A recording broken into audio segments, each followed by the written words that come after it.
আসসালামু আলাইকুম এভরিওয়ান। অনুভবে তুমি গল্পের তৃতীয় পার্ট। তো চলো বেশি কথা না কইয়া গল্প শুরু করা যাক। আয়াত তার মা আর ভাইকে দেখে অবাক হয়ে যায়। আয়াত গিয়ে তার মাকে জড়িয়ে ধরে কান্না করে দেয়। আয়াতের মা বলল, আরে পাগলি মেয়ে, কান্না করিস কেন? খুব মনে পড়ছিল বুঝি আমাদের কথা? আয়াত বলল, অনেক অনেক বেশি মনে পড়ছিল। আয়াতের মা বলল, এখন তো এসেই গেছি তাই না, তাহলে কান্না থামা। আর দেখ সামনে তোর শাশুড়ি আরো কত লোক আছে, ওরা কি ভাববে বলতো? আয়াত ওর মাকে ছেড়ে দিয়ে আদনানের কাছে গেল। আদনান খুশিতে গদগদ হয়ে বলতে লাগলো, আপু আপু জানিস, ভাইয়া আমাকে আজকেও এতগুলো চকলেট কিনে দিয়েছে, আর বলেছে বিকালে নাকি আমাকেও এতগুলো আইসক্রিম কিনে দিবে। আয়াত আদনানের কথা শুনে আসিফের দিকে তাকালে আসিফ সেখান থেকে সোজা উপরে চলে যায়। আয়াতের মা গিয়ে মিসেস শাহনাজের সামনে দাঁড়ায়। মিসেস শাহনাজ বলল, কেমন আছেন বিয়াইন? আয়াতের মা বলল, জি ভালো, আপনি কেমন আছেন? মিসেস শাহনাজ বলল, ভালো। বিয়াইন বসুন, সবার সাথে পরিচয় করিয়ে দিই। মিসেস শাহনাজ একে একে সবার সাথে পরিচয় করিয়ে দিল। আদনানকে ফারিন নিয়ে গেল সারা বাড়িটা ঘুরে দেখাতে, আর আয়াত সোজা রুমে চলে গেল বিষয়টা জানতে। রুমে এসে দেখে আসিফ শুধু একটা টাওয়াল পেঁচিয়ে আয়নার সামনে দাঁড়িয়ে আছে আর মাথার চুলগুলো ঝাড়ছে।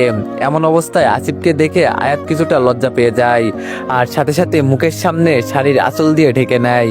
আসিফও তাড়াতাড়ি করে ওয়াশরুমে চলে যায় আর ট্রাউজার পরে বের হয়। আয়াত বলল, সরি, আমার নক করে আসা উচিত ছিল। আসিফ বলল, ইটস ওকে। আয়াত বলল, একটা কথা জানার ছিল। আসিফ বলল, বলো। আয়াত বলল, আজকে হঠাৎ করে আদনানকে আর মাকে এখানে কেন আনলেন? আসিফ বলল, সবকিছুর উত্তর তোমাকে দিতে আমি বাধ্য নই। আর হ্যাঁ, আমার মনে হয়েছে আনা দরকার, তাই এনেছি। আজকে সন্ধ্যায় আমরা ওই বাড়িতে ফিরে যাচ্ছি। আয়াত বলল, তাহলে আদনান আর মাও কি যাবে? আসিফ বলল, না, ওনারা দুপুরের পরেই চলে যাবে। আয়াত বলল, কিন্তু? আসিফ বলল, আর একটা কথাও না, চুপচাপ আমার চোখের সামনে থেকে চলে যাও। আসিফ রেগে গিয়ে চোখগুলোকে লাল করে বড় বড় করে কথাটা বলল। আয়াত ভয় পেয়ে যায়, চোখগুলো বন্ধ করে ফেলে। আসিফ কথাটা বলে সরে গেল। আয়াত রুম থেকে বের হয়ে যায়। দুপুরের খাওয়া দাওয়া শেষ হয়ে গেলে আয়াতকে তার মা একপাশে ডেকে নিয়ে বলে, আয়াত তোকে একটা কথা বলি, আসিফ আজকে আমাকে সবটা বলেছে। ওর সাথে আমার রাস্তায় দেখা হয় আদনানকে নিয়ে যখন স্কুলে যাচ্ছিলাম। আচ্ছা যাই হোক, শোন, আমি যতটুকু বুঝতে পারলাম ও তোকে সত্যিই ভালোবাসে। তোকে পাওয়ার জন্যই সে সবকিছু করেছে। মানছি সবকিছু খুব বাজে করেছে, কিন্তু সবটা তো তোকে পেতেই করেছে। তাই বলছি কি মা? আয়াত বলল, ওনাকে মেনে নিব? মা, উনি যদি আমাকে ভালোই বাসেন তাহলে কেন প্রতি রাতে আমার সাথে এমন পশুর মতো আচরণ করে? জানি এই উত্তর তোমার কাছে নেই, কিন্তু আমার উত্তরটা চাই। আয়াত কথাটা বলে চলে যেতে নিলেই পেছন থেকে তার মা বলে, ভালোবেসে আপন করতে চাই, কিন্তু তুই তা স্বীকার করিস না বলেই তোর কাছে এমন মনে হয়। মায়ের এই কথাটা শুনে কিছুক্ষণ থেমে দাঁড়ালেও পিছন ফিরে আর কোনো উত্তর দেয়নি আয়াত। সন্ধ্যায় আয়াত আর আসিফ ওই বাড়ি থেকে আসিফ যেই বাড়িতে থাকে সেখানে চলে এসেছে। রাস্তায় কে কারোর সাথে কোনো কথা বলেনি। আসিফ কয়েকবারই আয়াতের দিকে তাকিয়েছিল, কিন্তু আয়াত একবারের জন্য ফিরে তাকায়নি। গাড়ি থেকে নেমে আয়াত সোজা ভিতরে চলে যায়, কিন্তু আসিফ গাড়িটা ঘুরিয়ে কোথায় যেন চলে যায়। আয়াত ফ্রেশ হয়ে এসে আসিফকে দেখতে না পেয়ে একটা স্বস্তির নিঃশ্বাস ফেলে। তারপর টিভি দেখা শুরু করে। আজকে অনেকদিন পর নিজের মন মতো করে শান্তিতে টিভি দেখলো। অনেক্স হচ্ছে সবচেয়ে বিশ্বস্ত বুকমেকার, পিএসজি এবং সিরিয়া এই অ্যাপের অফিসিয়াল পার্টনার। এই অ্যাপে আপনি cricket, football, tennis live match দেখে এবং তাদের ভবিষ্যৎবাণী করে সহজেই অর্থ উপার্জন করতে পারবেন। সেই সাথে বিএমডব্লিউ গাড়ি, আইফোন, ল্যাপটপ এবং আরো অনেক নগদ পুরস্কার জেতারও সুযোগ রয়েছে। এই অ্যাপটিতে আপনি ক্র্যাশ ক্রিস্টাল 21 ইত্যাদি গেম খেলে সহজেই আয় করতে পারবেন। আপনি বিকাশ, নগদ, রকেট, ব্যাংক, ক্রিপ্টো, পেপাল এবং অন্যান্য সহজ পদ্ধতির মাধ্যমে সহজেই আপনার জেতা টাকা তুলতে পারবেন। এখানে আপনি 24 ঘন্টা 7 দিন গ্রাহক সহায়তা পাবেন। তাই এখনই গুগলে অনেক সার্চ করে প্রথম ওয়েবসাইটে গিয়ে রেজিস্ট্রেশন করুন। আর হ্যাঁ, রেজিস্ট্রেশনের সময় আমার প্রোমো কোড VOTO7 ব্যবহার করে প্রথমবার ডিপোজিটে 20,000 টাকা পর্যন্ত পান। আসিফ বাসায় নেই বলে দেখতে পেয়েছে। আসিফ বাসায় থাকলে হয়তো ভয়ে এই সাহসটাই করতে পারতো না। অনেক রাত হয়ে গেছে। আয়াত সোফাতেই ঘুমিয়ে গিয়েছিল। মাঝরাতে ঘুম ভাঙলে ঘড়ির দিকে তাকিয়ে দেখে 1:08 বাজে। আসিফ কি বাসায় এসেছে? না, উনি যদি বাসায় আসতেন তাহলে আমাকে একবার হলেও ডাক দিত। উনি এত রাত পর্যন্ত বাইরে কি করছেন? এখনো বাসায় কেন আসছে না? আয়াতের একটু একটু টেনশন হতে লাগলো। হঠাৎ করে কলিং বেলটা বেজে উঠলো। আয়াত দৌড়ে গিয়ে দরজা খুলে দিল। একটা মেয়ের কাঁধে ভর করে দাঁড়িয়ে আছে আসিফ, পুরো ড্র্যাঙ্ক হয়ে আছে। মেয়েটার ড্রেস দেখে আয়াতের মেজাজ খারাপ হয়ে গেল। ছোট ছোট সব ড্রেস। আয়াত বলল, আপনি কে? আর উনি এভাবে কেন? মেয়েটি বলল, আমি কে তোমার জানতে হবে না, বেডরুম কোন দিকে সেটা বলো। আয়াত বলল, অবশ্যই জানতে হবে, কারণ মাঝরাতে আপনি আমার হাজবেন্ডকে নিয়ে এসেছেন, এখন আবার বেডরুম খুঁজতেছেন। মেয়েটি বলল, আসিফ খুব বেশি ড্রিঙ্ক করে ফেলেছিল, তাই ড্রাইভ করতে পারছিল না, আমি ওকে ড্রাইভ করে নিয়ে এলাম। আয়াত বলল, জি শুক্রিয়া, এখন আপনি আসতে পারেন। মেয়েটি বলল, হোয়াট, তুমি কে আমাকে আসতে বলার? আয়াত মেয়েটার কথা শুনেই আসিফকে নিজের কাঁধে নিতে যাবে, তখনই মেয়েটা রেগে গিয়ে আয়াতকে ধাক্কা মারে। আয়াত তাল সামলাতে না পেরে দেয়ালের সাথে ধাক্কা খায়, মাথায় অনেকটা ব্যথা পায়। এইবার আসিফের রাগ উঠে যায়, ঠাস করে মেয়েটির গালে থাপ্পড় বসিয়ে দেয় আর চোখগুলোকে বড় বড় করে বলে, হে ইউ, তোমার সাহস কি করে হয় আমার হলুদ পরীকে ধাক্কা দেওয়ার? তোমাকে কি আমি বলেছিলাম আমাকে ড্রাইভ করে বাসায় আনতে? এনেছো ভালো কথা, কিন্তু আমার হলুদ পরীর সাথে এমন করার সাহস কি করে হয়? এক্ষুনি আমার সামনে থেকে চলে যাও, নয়তো তোমাকে আমি। আসিফ আর কিছু বলতে পারলো না, দুলতে দুলতে পড়ে যেতে লাগলো। আয়াত গিয়ে আসিফকে ধরে ফেললো, তারপর মেয়েটির মুখের সামনে দরজাটা লাগিয়ে দিল। দরজা লাগানোর সাথে সাথে আসিফ নিজেকে আয়াতের থেকে ছাড়িয়ে নিল। আয়াত বিষয়টা বুঝতে পারলো না। আসিফ দুলতে দুলতে সিঁড়ির কাছে যেতে আবার পড়ে যেতে নিলে আয়াত ধরে ফেলে। আসিফ এবার বলে, আমাকে ছাড়ো, আমি একা যেতে পারবো। আয়াত বলল, তা তো দেখতেই পারছি, কেমন যেতে পারবেন? আপনি কি রেগুলার ড্রিঙ্ক করেন? কই, আগে তো দেখিনি। আসিফ বলল, আগের ভালোবাসাটা কি তুমি দেখতে পেয়েছিলে, যে এখনকার ড্রিঙ্কটা দেখতে পারছো? আসিফ কথাটা বলে আয়াতের হাত ছাড়িয়ে আস্তে আস্তে রুমে চলে যায়। আয়াত অবাক হয়ে গেল, হঠাৎ কি হলো, এতটা পরিবর্তন, ঠিক মতো কথা বলছে না, নিজে থেকে কথা বলতে গেলেও অবহেলিত হচ্ছে। আয়াত এইসব ভাবতে ভাবতে রুমে চলে গেল। রুমে এসে দেখে আসিফ বেডে হাত পা মিলিয়ে শুয়ে আছে, পা থেকে জুতাগুলো খোলেনি। আয়াত আসিফের পা থেকে জুতাগুলো খুলে দিল, কোমরের বেল্টটা একটু ঢিলা করে দিল, তারপর সোফায় গিয়ে শুয়ে পড়লো। সকালবেলা ঘুম ভেঙে বেডের দিকে তাকিয়ে দেখে আসিফ নেই। এত সকালবেলা কোথায় গেল ভাবতে লাগলো। তখনই নিচে কিসের যেন আওয়াজ হতে লাগলো। আয়াত উঠে নিচে চলে গেল, আওয়াজটা কিচেন রুম থেকে আসছে। আয়াত আওয়াজটা ফলো করে গিয়ে দেখে আসিফ নাস্তা বানাচ্ছে। আয়াত বলল, এ কি, আপনি কেন নাস্তা বানাচ্ছেন? আমি তো বানিয়ে দিতাম। আসিফ বলল, আমি নিজের কাজ নিজেই করতে পারি, আর ধন্যবাদ। আয়াত বলল, কিন্তু এই কয়েকদিন তো আমি বানিয়েছি। আসিফ বলল, তখন অনেক কিছু হয়েছে, এখন আর তেমন কিছুই হবে না, সবকিছু একদম আলাদা আলাদা হবে। আর হ্যাঁ, তুমি যা ইচ্ছা করতে পারো, আমি বাধা দিব না। আয়াত বলল, আপনি কি বলতে চাচ্ছেন? আসিফ বলল, আজ থেকে তুমি মুক্ত। আমি ওই দিন রাতে এটা ভালো করেই বুঝে গেছি, জোর করে ভালোবাসা হয় না, আর তুমি আমাকে ঠিক কতটা ঘৃণা করো, তাই আর কোনো প্রকার জোর করব না। তোমার নাস্তাও টেবিলে বানিয়ে রেখেছি, মন চাইলে একসাথে বসে নাস্তা করতে পারো। আসিফ কথাটা বলে টেবিলে চলে গেল। আয়াত স্তব্ধ হয়ে দাঁড়িয়ে আছে।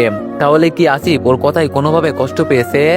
না, আমার এভাবে কথাগুলো বলা ঠিক হয়নি, কিন্তু উনি আমার সাথে যা করেছেন তার কাছে তো এই কথাগুলো অতি সামান্য। এই কথাগুলো মনে মনে বলতে লাগলো।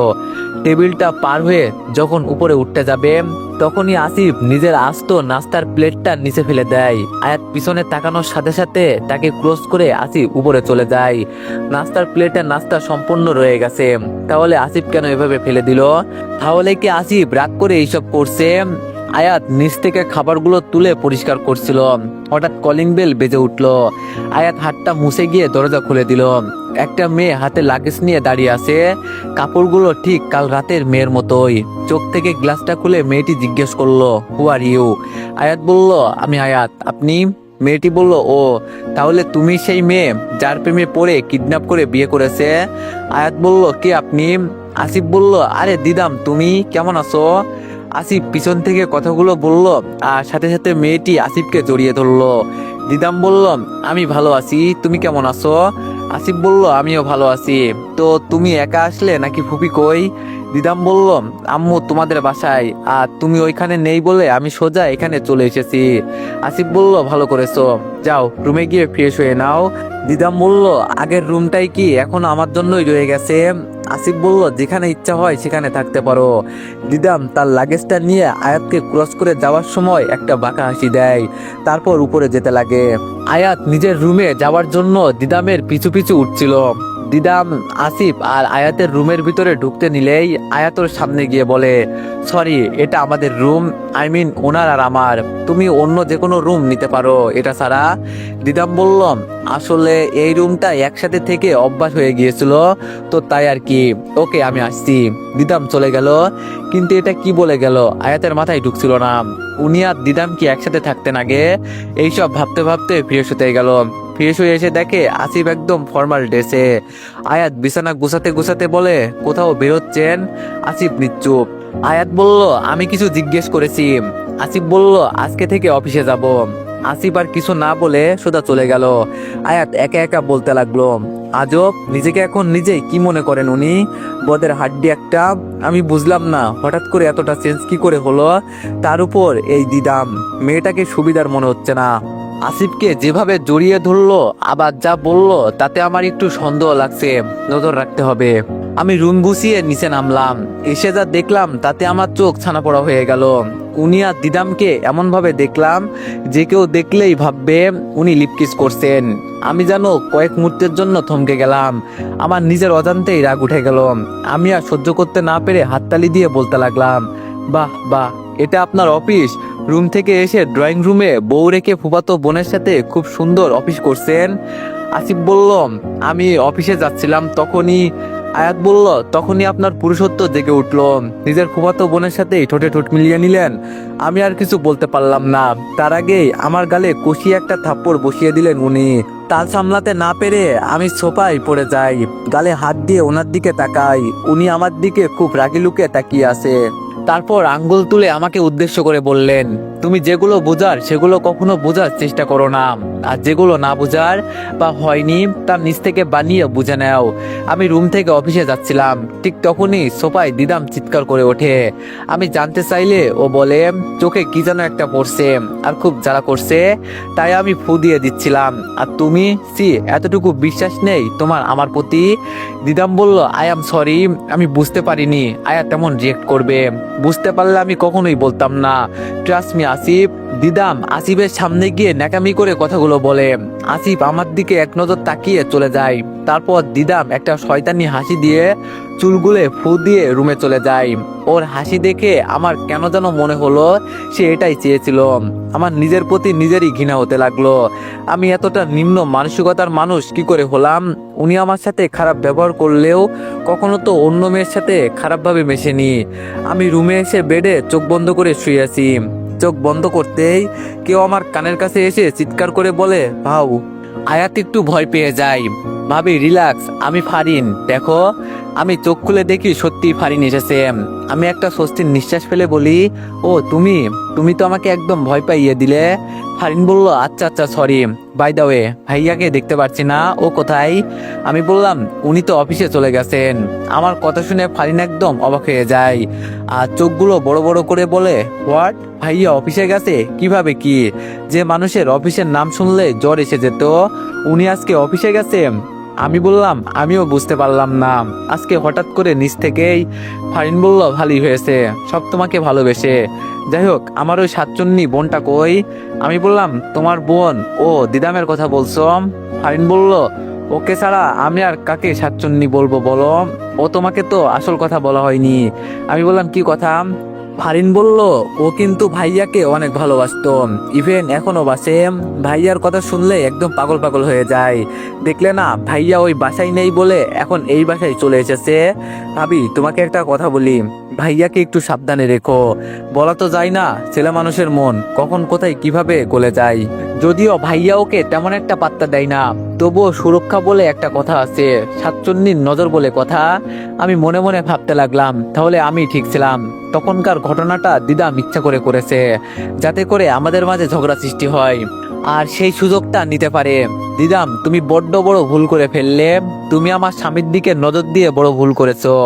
আজকে যে থাপ্পড়টা আমি খেয়েছি তার থেকে জোরে থাপ্পড়টা তোমাকে আমি খাইয়ে ছাড়বো বলে দিলাম। ফারিনের ধাক্কায় ধ্যান ভাঙলো আমার। ফারিন বলল, ভাবি তুমি আবার কই ডুবে গেলে? আমি বললাম, আরে না, বলো তো আজকে হঠাৎ? ফারিন বলল, আসলে ভাবি তোমাকে একটা কথা বলার ছিল, আর একটা হেল্পও লাগতো। আমি বললাম, আচ্ছা তাহলে বলো কি কথা আর কি হেল্প করতে পারি? ফারিন বলল, ভাবি আমি একজনকে খুব ভালোবাসি, সেও আমাকে খুব ভালোবাসে, কিন্তু ওর ফ্যামিলিটা আমাদের মতো না, ওরা একটু নিম্ন। তাই আমার সাথে রিলেশনটা রাখতে চাচ্ছে না, কারণ ও জানে আমাদের ফ্যামিলি আমাদের সম্পর্কটা মেনে নিবে না। তাই সে চায় না সম্পর্কটাকে গভীরে নিয়ে গিয়ে একা হয়ে যেতে। কিন্তু ভাবি, আমি সত্যি তাকে খুব ভালোবাসি, আমি ওকে ছাড়া বাঁচবো না। প্লিজ ভাবি, তুমি কিছু একটা করো। আমি বললাম, আমি আবার কি করব, কি বা করতে পারি আমি? ফারিন বলল, তুমি পারবে ভাবি। আমি জানি একবার ভাইয়া যদি রাজি হয়ে যায় তাহলে বাবা কখনো ভুলেও না করবে না। আর আমি এটাও জানি ভাইয়া তোমাকে অনেক ভালোবাসে, সে তোমার কথা কখনো না করতে পারবে না। প্লিজ ভাবি, প্লিজ। আমি বললাম, কিন্তু? ফারিন বলল, ভাবি তুমি আর কোনো কিন্তু বলো না, আমি তোমার কাছে চিরকৃতজ্ঞ থাকবো। আমি তোমার পায়ে ধরে বলছি, প্লিজ এই হেল্পটা করে দাও। ফারিন এই বলে আমার পা ধরতে নিলে তাকে বাধা দিয়ে দাঁড় করিয়ে বলি, কি করছো কি? তুমি আমার পায়ে কেন পড়বে? আচ্ছা, আমি আজকেই তোমার ভাইয়ের সাথে এই বিষয়ে কথা বলবো। ফারিন বলল, থ্যাংক ইউ ভাবি। ফারিন আমাকে জড়িয়ে ধরলো, আমিও তাকে জড়িয়ে ধরলাম। ও আজকে অনেক খুশি। খুশি হবেই না কেন, ও তো ধরেই নিয়েছে আমার কথায় আসিফ মেনে নিবে। কিন্তু আমার যে মনে মনে ভয় হচ্ছে, যদি উনি আমার কথা মেনে না নেয়, যদি বড় কোনো ঝামেলা বেঁধে যায়, তখন কি হবে? আমি ফারিনের সামনে দাঁড়াবো কি করে? ফারিন বলল, আচ্ছা ভাবি, আমি তাহলে এখন আসি, একটা ফ্রেন্ডের বাসায় যেতে হবে। আমি বললাম, সে কি এখনই চলে যাবে? লাঞ্চটা করে যাও। ফারিন বলল, না ভাবি, আরেকদিন, আজকে এমনিতেই লেট হয়ে গেছে, যা বলেছি মাথায় রেখো। আর হ্যাঁ, সাতচন্নির থেকে সাবধানে থেকো, ও তোমার ক্ষতি করতেও পিছু পা হবে না। ভাইয়াকেও চোখে চোখে রেখো। আমি বললাম, ফারিন বলল, আচ্ছা আমি তাহলে এখন যাই, টেক কেয়ার, উম্মা। ফারিন আমার গালে কিস করে চলে গেল। পাগলি মেয়ে একটা, কিন্তু খুব সহজ সরল। কতটা সহজে আমাকে আপন ভেবে ফেললো। কিন্তু এমন সহজ সরল মেয়েদের সাথেই যে খারাপ হয়ে থাকে, ফারিনের সাথে যেন এমন কিছু না হয়। সন্ধ্যা হয়ে গেল, কিন্তু এর মাঝে একবারও ওনার কোনো ফোন এলো না। যদিও ফোন করার কথা না, তবুও কেন জানি মনে হচ্ছিল উনি কল করবেন, কিন্তু না, কল করেননি। কলিং বেলটা বাজার সাথে সাথে দৌড়ে গিয়ে দরজা খুলে দিলাম। ওনার সাথে যাকে দেখলাম তাতে মেজাজ গরম হয়ে গেল।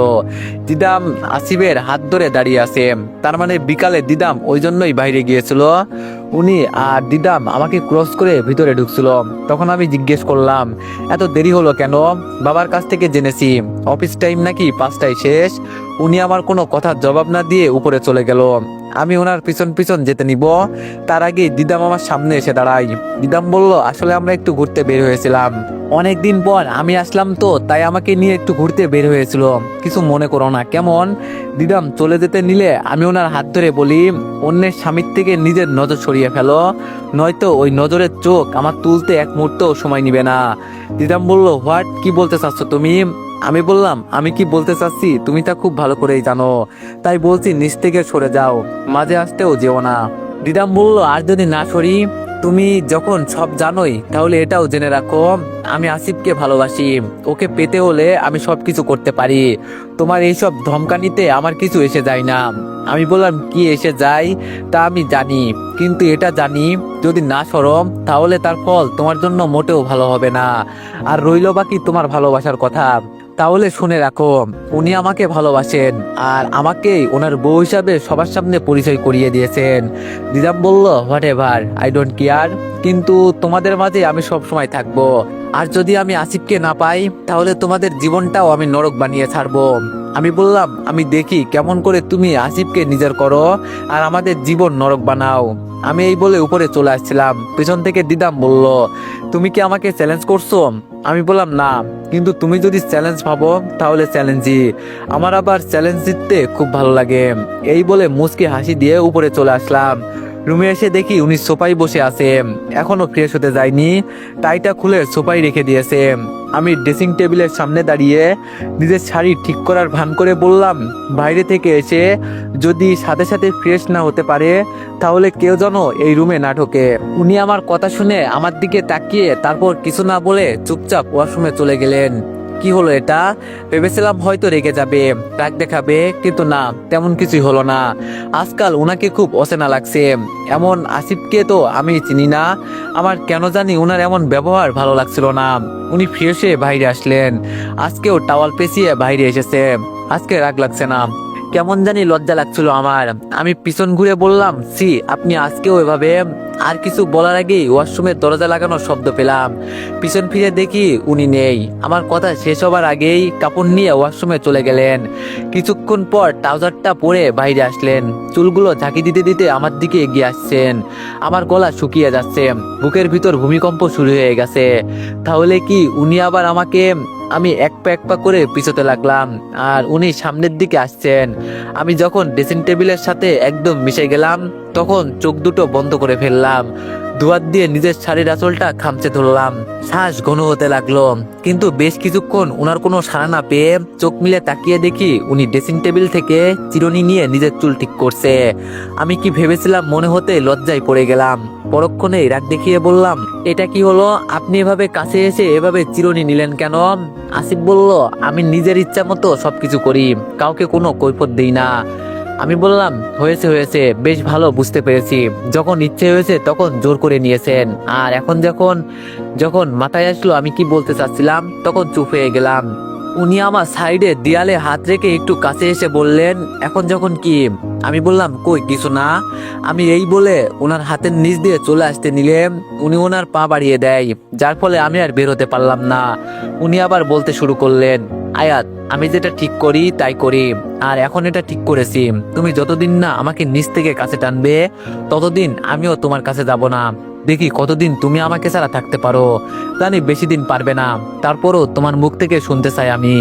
আমি ওনার চোখের দিকে তাকিয়ে বললাম, তাহলে আপনি ভুল ধারণায় জাগিয়েছেন। আমি কখনো আপনাকে কাছে ডাকবো না, কখনো আমার মুখ থেকে ভালোবাসি শুনতে পারবেন না। আসিফ বলল, তার সময়ই বলে দিবে। উনি এই বলে আমার সামনে থেকে সরে গেলেন। আমি একটু ঠিক হয়ে দাঁড়ালাম। উনি নিজের ল্যাপটপটা নিয়ে সোফায় বসে পড়লেন। আমি ওনার সামনে দাঁড়িয়ে বললাম, আপনি দিদামের থেকে দূরে থাকবেন। আসিফ বলল, কেন? আমি বললাম, আমি আপনাকে এত কিছু বলতে পারবো না, যা বলছি তাই করবেন, দিদাম থেকে দূরে থাকবেন। আসিফ বলল, আর ইউ জেলাস? আমি বললাম, নো, আমি কেন জেলাস হব? আসিফ বলল, তা আমি কি করে বলতে পারবো? কিন্তু তোমার কথা শুনে তাই মনে হলো। আর হলেও হতে পারে, নিজের হাজবেন্ডকে অন্য কারোর সাথে দেখলে যে কেউ হবে, এটাই স্বাভাবিক। আমি ওনার দিকে রাগি দৃষ্টিতে তাকালাম। উনি শয়তানি হাসি দিয়ে সোফায় বসে পড়ে। আমি রুম থেকে বের হতে যাব, ঠিক তখনই দিদাম রুমে ঢুকলো আর আমাকে দেখে শয়তানি হাসি দিয়ে আসিফের পাশে গিয়ে বসে পড়লো আর নাকামি করে বলল, আসিফ কি করছো? ও, তুমি কাজ করছো, তাহলে তো বিজি। আসিফ কিছু বলতে যাবে, তার আগেই আমি বলে দিলাম, কালকে ওনার একটা ইম্পর্টেন্ট মিটিং আছে, সেটার কাজ করছে, তুমি এখন যাও, পরে আইসো। আসিফ বলল, আরে না না দিদাম, তুমি থাকো, আমার প্রবলেম হচ্ছে না, আর আমি তেমন বিজিও না, কিছু বলবে নাকি? দিদাম বলল, আসলে একটা খুব রোমান্টিক মুভি হচ্ছে, তোমার সাথে দেখবো বলে এসেছি, চলো না একসাথে দেখি। আসিফ বলল, ও এই ব্যাপার, তাহলে তো কোনো কথাই নেই। দিদামের কথা শুনে আমি রীতিমতো অবাক। আমার হাজবেন্ডকে আমার সামনে অফার করছে একসাথে বসে রোমান্টিক মুভি দেখতে, আর উনারও বলিহারি রাজি হয়ে গেল। যাবার আগে আমাকে চোখ টিপ দিয়ে গেল উনি। তার মানে উনি ইচ্ছে করেই দিদামের সাথে মুভি দেখতে গেলেন যাতে আমি জেলাস হই, কিন্তু আমি তো জেলাস হব না। আর এই দিদামের তো আজ আমি 12টা না, একদম লাইফের 50/13 বানিয়ে দিব। আমিও কিছুক্ষণ পর নিচে আসলাম, তারপর ওদের সামনে গিয়ে বললাম, তো এভরিওয়ান, নেক্সট পার্টের জন্য সবাই একটু বেশি বেশি লাইক আর কমেন্ট করে দিয়েন, ধন্যবাদ।